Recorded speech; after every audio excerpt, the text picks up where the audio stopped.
Hello, my name is Erin Clifford and I work at International Justice Mission. We're the world's largest anti-slavery organization, and we do this work because we believe that God is a God of justice. That word justice in the Old Testament is used more than 200 times. It's the word mishpat. And when we see that word used, it's typically used to mean to give someone what they're due, whether punishment or care. We see that word used over and over again with four groups of people, and these are what some theologians call the quartet of the vulnerable. It's immigrants, the poor, widows, and orphans. Today we could expand that group to be migrants, elderly, single moms, homeless. In the Old Testament, when a society is called mishpat or just, it has to do with how they treat these four groups of people.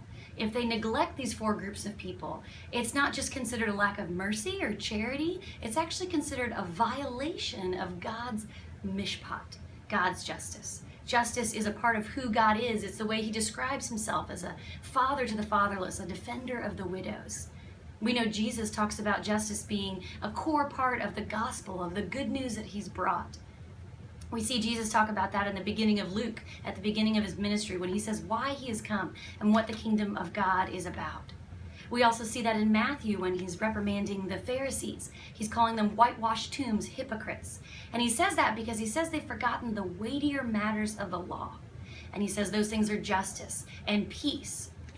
Justice, a weightier matter of the law. They were spending their time worrying about the rules and the regulations of following him perfectly, but they've forgotten the most important things to God and a part of God's heart, which is justice.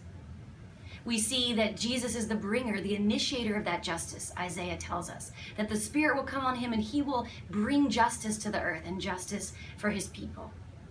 Therefore, biblical justice is always relational. It's between us, it's between how we treat other people, and also between us and God. And we see that we too will be judged in how we care for the least of these. You see in the Beatitudes that Jesus says to seek first the kingdom of heaven, and these things shall be added unto you.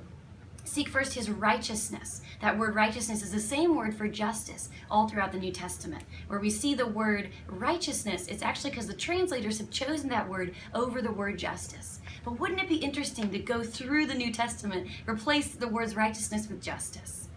It's a part of God's heart. It's a part of what the gospel is, and thus it's a part of us as bearers of that good news, bearers of that gospel, bearers of who Christ is, to live out his love for the least of these, to live out this life of justice.